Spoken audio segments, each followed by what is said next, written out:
Penny Nance, welcome back to the show. Always great to see you. Great to be on, Sean. Thanks for having me. You know, you guys at Concerned Women for America have been at the tip of the spear fighting for women and women's rights for so long. And when this issue between Riley Gaines and Simone Biles came up the other day, I was like, all right, I want to get Penny Nance's take on this.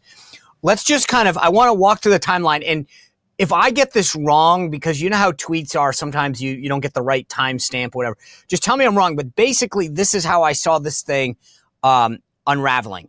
Riley was tweeting at a girls softball team who won the championship because they got a guy on the team. That's right. And she basically says, okay, well, that's not that crazy when your star player is a boy. Okay.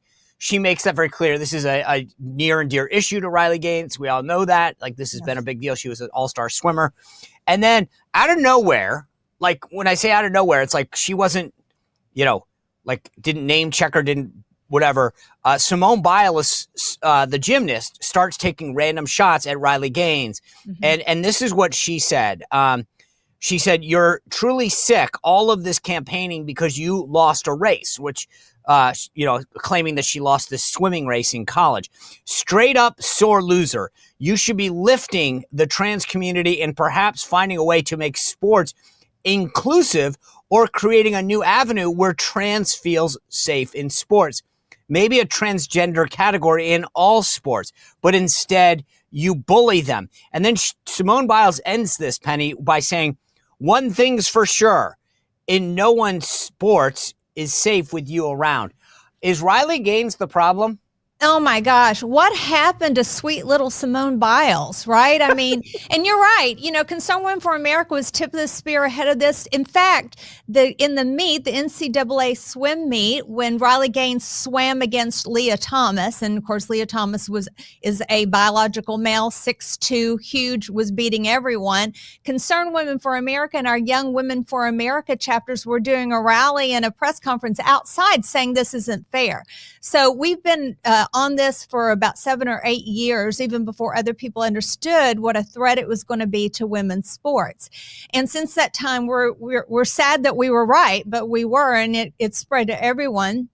The media's favorite thing is to say, "Oh, you're making this up. This won't happen." And we're like, yes, it will. It's going to spread. And so you just mentioned a case with the softball team. We just had a California case in which a young man won the 2 gold medals long jump in the California state meet and beat all the girls. And so once again, women shockingly, right? I mean, who could have thought it, that a man who's bigger, stronger, has better oxygenated blood, bigger lungs, bigger heart, could possibly beat women? In fact, Simone Biles would not have had her gold medal if she'd had to compete against a man. I want to go through this, Penny Nance, because I want people to walk through. I want to walk through the timeline because I think you're absolutely right. But Simone Biles then tweets back again. I don't know what was wrong. Something was wrong, I think. And I'm not trying to, talk out of school or I don't know anything. And I'm not trying, but I mean, for Simone Biles to randomly go off on this, something was wrong. So she tweets back at Riley, "Bully someone your own size, which would ironically be a male." And I was like, okay, are you trying to say she's a dude? Like, that's kind of odd. But then here's the kicker. Riley Gaines responds to her in video, and I want to play the audience the clip of Riley Gaines responding to Simone Biles. It's actually like 4 minutes long. I only want to play a clip, Penny, because she covers a lot of this, all these things, and then I want to get you to respond because here is Riley Gaines responding to this out of the nowhere pot shot that Simone Biles takes at her. Take a listen. Yesterday, Simone Biles, the Olympic gymnast, the best of the best, bar none. There is no one else even remotely in her league in women's gymnastics. I guess in an attempt to be inclusive and virtuous, decided to sell out all women and girls who have dreams to achieve and to succeed, and to specifically personally attack and body shame me. She tweeted this out of the blue, like this came out of nowhere, and she said, "Riley, you're truly sick, all of this campaigning because you lost a race." First of all, if she's insinuating I lost to a man, I've lost several races in my career, that's part of being an athlete. But if she's saying I lost to a man, that's factually incorrect. We tied, besides the point. Straight up sore loser. You should be uplifting the trans community and perhaps finding a way to make sports inclusive or creating a new avenue where trans feel safe in sports.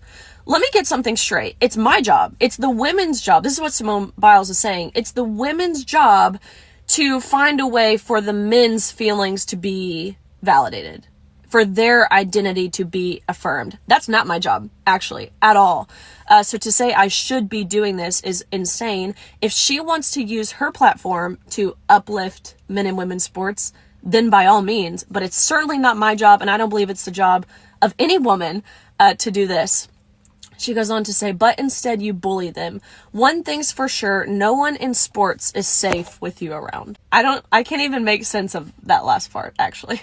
Then out of the blue, she tweeted this: bully someone your own size, which would ironically be a male, which is hilarious, really for two reasons. Number one, she's acknowledging there are differences, like physiological, biological differences between men and women in saying this. Secondly, I'm 5'5", which might seem like a giant to someone who's like 4'7", 4'8", but I'm pretty standard size for a woman. I guess like relatively muscular, right? Being an athlete, I would imagine Simone would understand that, but I weigh like 135 pounds, 5'5", of pretty much pure muscle.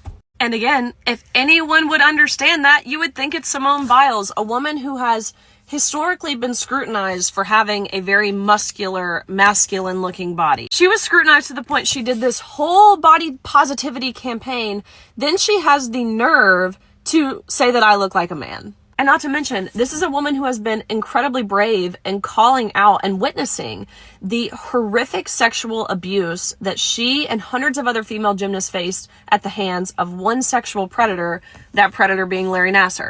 In the same breath, believing that vulnerable women should be forced to strip down naked in front of men in locker rooms so long as it makes the man feel happy. If Larry Nassar came out as trans, would Simone think it's responsible or safe for him to be housed in a women's prison? To be very, very clear, I could care less what Simone Biles says about me. I'm a very secure person. I know I'm on the right side of history. I'm married, so if she wants to say I look like a man, I literally could care less. The most heartbreaking part about this, for me, is the platform that she has and the amount of young girls who look up to her. That she just, in a blink of an eye, sold out to appear to be virtuous.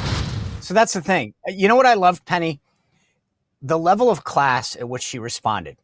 Like if it's me, I'm a petty Irish guy. Like I'm going right back at you. But she sort of says, you know what? This woman is in a class by herself athletically. Yeah. She has a ton of people that admire her. Like I just the way that Riley gains the poise and dignity and an actual sort of logic that she deconstructed the argument, to me, was telling.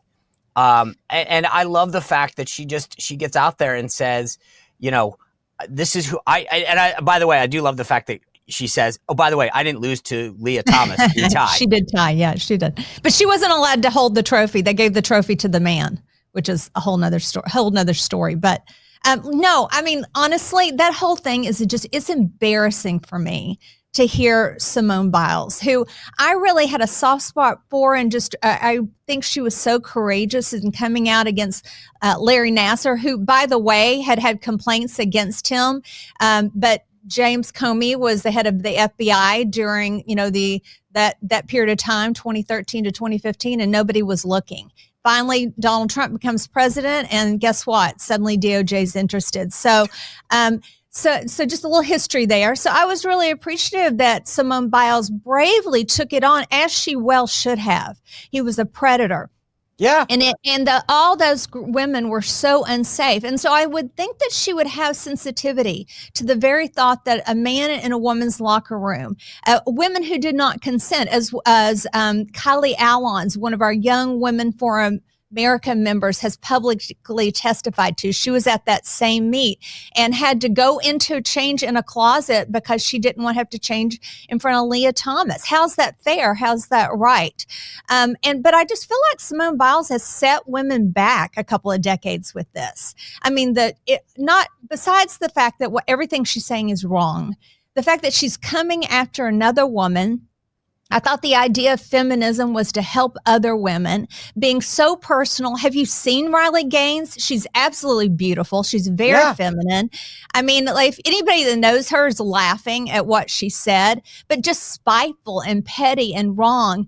But I have a theory of what's behind all of this, Sean. And gimme. Let's and go. it's a theory. I don't know for a fact, but you'll remember that Simone Biles also came out as being pro-abortion. After the Dobbs case came out very stridently. She did. Sweet little Simone Biles, American sweetheart, has turned into a leftist. That's what's happened. And when you start to look through, it's the old saying in Washington, Sean, as you well know, follow the money.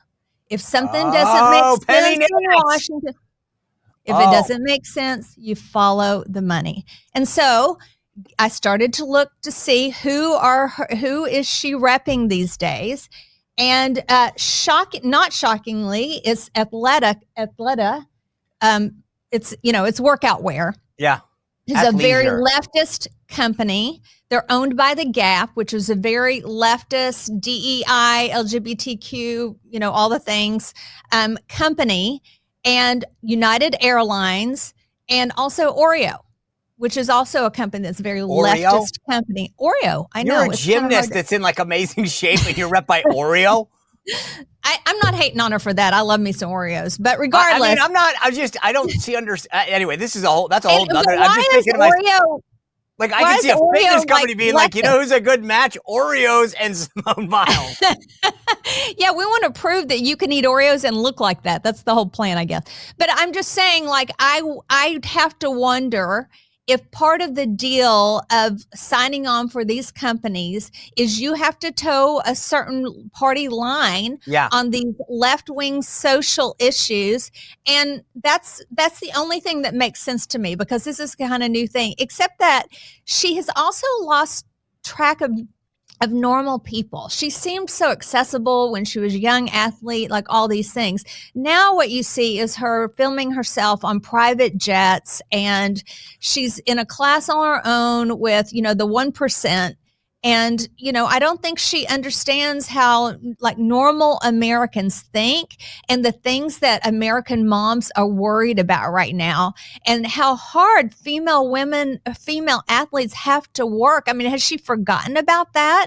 How difficult it is coming up, and the level of just how hard you have to work, willing to get up at dark 30 every day, get to the gym, get to the pool, everything that these young women do. And by the way, this is Title IX month. President Trump and the White House has recognized it as not surprisingly, as a time. I know everybody wants to say it's Pride Month, but let's recognize this is when Title IX was signed over 50 years ago by Democratic women who, by the way, pushed this bill. Patsy Mink, who was a congresswoman from Hawaii, was behind this bill.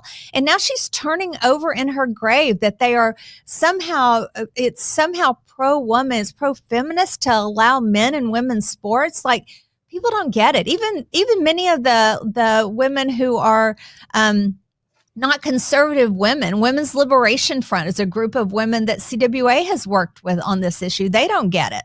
So I think that Simone Biles has lost her footing, has lost really sight of who bring her to the party, the people that have supported her, and really what women athletes need is they need a level playing field, and they don't need men in their locker rooms. 100%. I want to get to Title IX in a second. But before I do, you alluded to this. Simone Biles didn't look at her previous comments and tweets or whatever, because in 2017, she said, good thing guys don't compete against girls or he'd take all the gold medals. I mean, it's funny how, to your point, though, it's interesting how I agree with you. By the way, brilliant observation on the money. I always say this in politics, and you're absolutely right, because it's true in culture as well. But this is the thing, is that it's so funny how she didn't even go, gosh, I can't say that, because in 2017, October 2017, I did say something about, hey, good thing guys weren't in there. It's almost like if you're on this side, they were like, oh, don't worry about it. All is forgiven. And Riley called her out on it and said, oops, you don't hate it when your past self completely undermines your current nonsensical argument. How has 2025 Simone reconciled with the fact that 2017 Simone was a truly sick bully by her own standards? I mean, I just, the funny part about it is in any other scenario, Penny, people would be saying Simone Biles criticized Riley Gaines despite her previous comments. And yet it wasn't, no one else except for people on the right are bringing this up.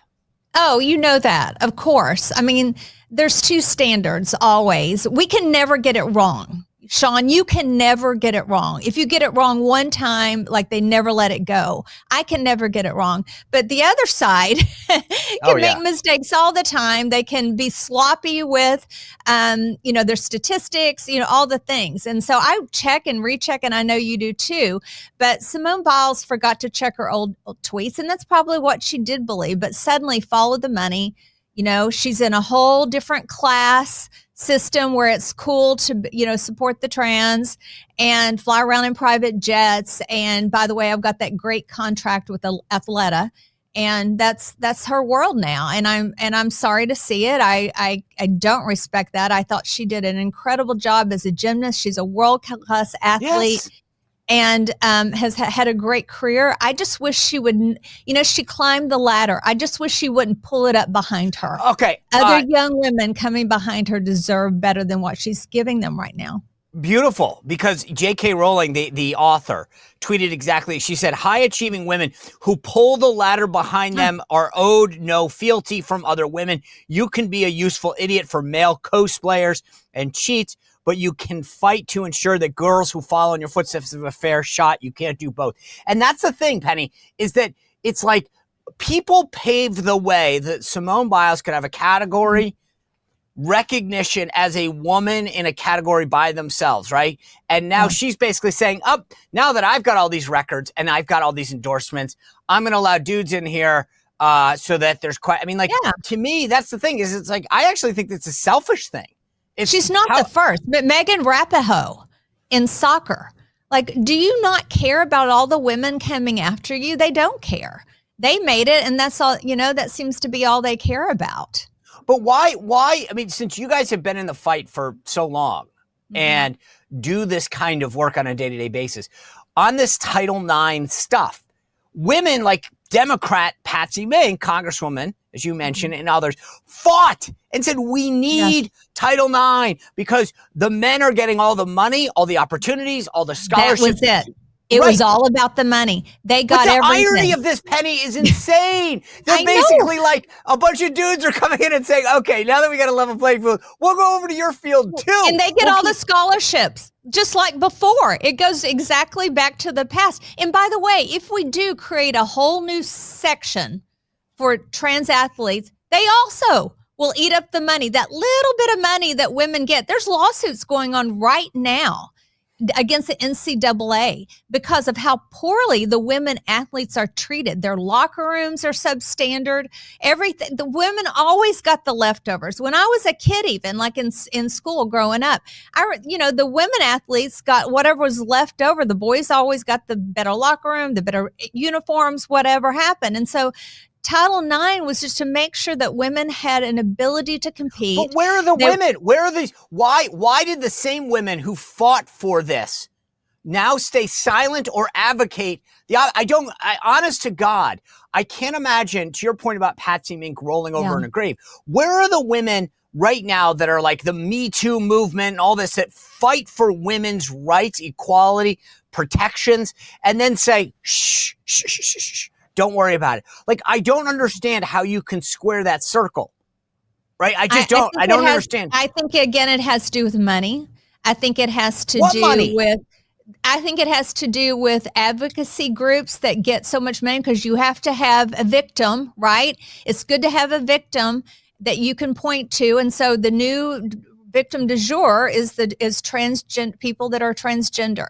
And so there's all the DEI training, all the money that is around that, I think goes into the coffers of the organizations who should be on our side for this. What about flipping the table though? What if like Concerned Women of America said, we're going to raise money and go after Athleta and others and say, you're anti-woman. right? In other words, these guys, I still don't get like the corporate It's angle. not feminist.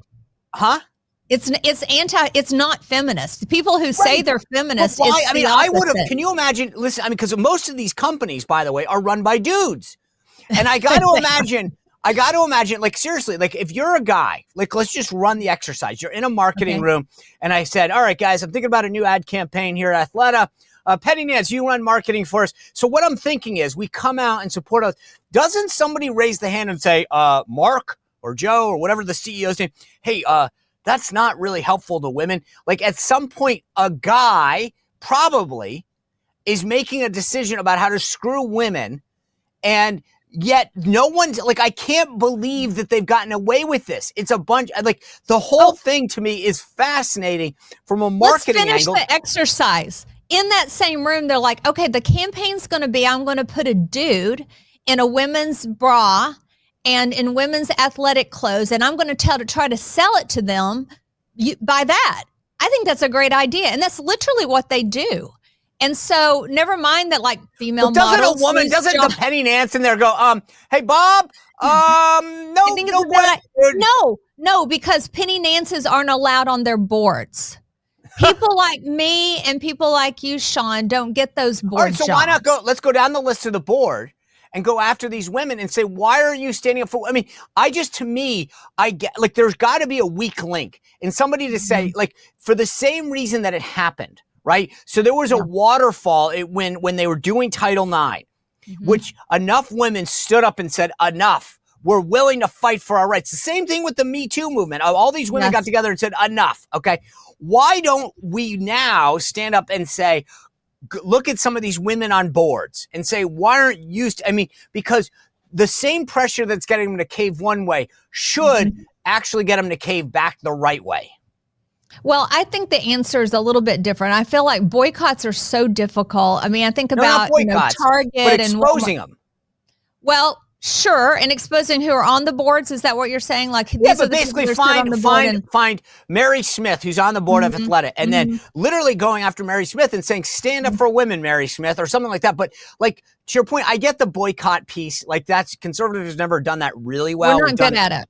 We're good at boycotts, but we're not good at boycotts, but the problem is DEI is so infiltrated in corporate world, and we should have never let that happen. It did happen. But I think, Sean, that the bigger issue is that conservatives, unilaterally disarmed in coming up against those corporate boards. We didn't want to be on the boards, or maybe we didn't ask loudly enough to be on the boards of museums and on the boards of corporations. Now, what I think should happen is we have to demand those board spots. Okay. And I like your angle too. Yeah. I get that. That makes sense. I like that because you have to be in the room to make the decision to raise your hand and say that's a terrible idea. That's 100% right. Though I just want to, before we go, I think one of the things that's interesting to me is we got this big reconciliation bill. And we're talking about mandatory spending and taxes and extending those. And James Blair was on the show, the White House Deputy Chief of Staff, on Friday. Great understanding of the bill from him. And I was like, dude, we need to replicate you and get you out there.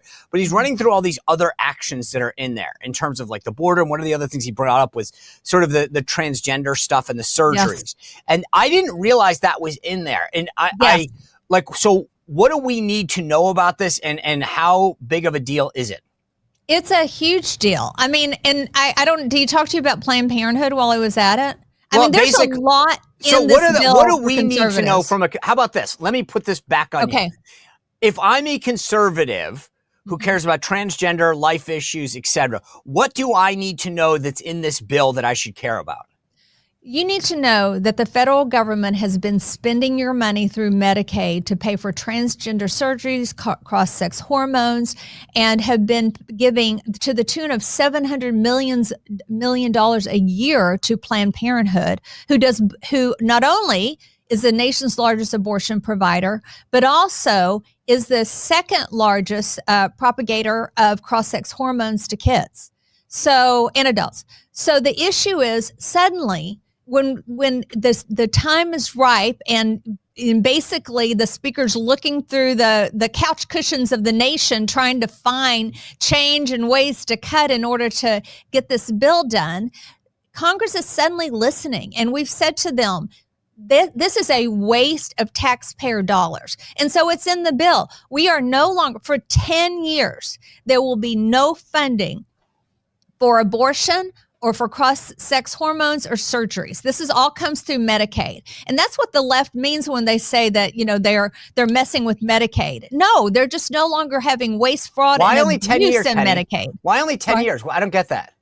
I think it has to, I don't know why, honestly. I don't have a good answer for Probably that. the window. Okay. I think it has to do, technically speaking, of how they're able to do it. So, okay. But that if you're a conservative right now and you're on the fence about the big, beautiful bill, this, I think, is a big feather in the cap that says, and I mean, both on the life side and on the transgender side, both of those issues to me are fascinating.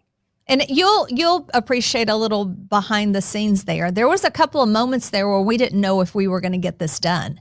And I'm like, if we can't do this now, I'll tell you later. If we can't get this done, we're never getting this done. And if we don't get this done, we're not supporting this bill. Because you always have people on the left that are Republicans, like sort of the moderate Republicans that don't want to ever do anything that, somehow could be perceived as anti-Planned Parenthood. Planned Parenthood has, and I'm like, by the way, they endorsed all of your opponents. They spent money against you, and you want to help them out? Are you kidding me? This is like PBS. These same people love to talk. They give the speeches. We need to defund this. We need to defund that. And then when the vote comes up, it's like, oh, I had to go to the bathroom. You can't do that. I'm so glad you guys kept the pressure on them. I mean, just out of curiosity, we're scoring this bill, Sean. We're scoring the vote on this bill. This is a now or never situation for conservatives to stop funding evil things. Like, if they want to do that, they need to go raise their own money the way all of us do. We're out pounding the pavement, trying to, talk to our donors. They should do the same. They are not entitled to our taxpayer dollars. They're forcing Americans to pay for services, to pay for things that we find abhorrent, and it needs to end, and it will end. Last question. Will you name names? Will you tell me any of these people who they are? I am trying to remember, honestly. It's the normal, like, sort of moderate Republicans that came up, and I have a tweet. I'll retweet it so you all can see it. All right, so look on my X. Yeah. There's a member from New York, one from Pennsylvania. It's the same guys that are, always the problem. Yeah, that always talk tough. Anyway, Penny Nance, Concerned Women for America. Thanks for leading the charge. I'm glad. I mean, it's cool to know, like, you guys were fighting this before it was cool. Yeah. Yeah, thank you. Yes. Unfortunately, it isn't fun to be on the front end of that kind of thing, and it's not fun to be right, but we will always do the right thing. And I think it's fun to be right. Thank you for your friendship and your support, Sean. You bet, Penny Nance. Thanks for being with us. Thanks. Well, if you enjoyed this content, make sure to like this video, subscribe, and click the notification bell to get more.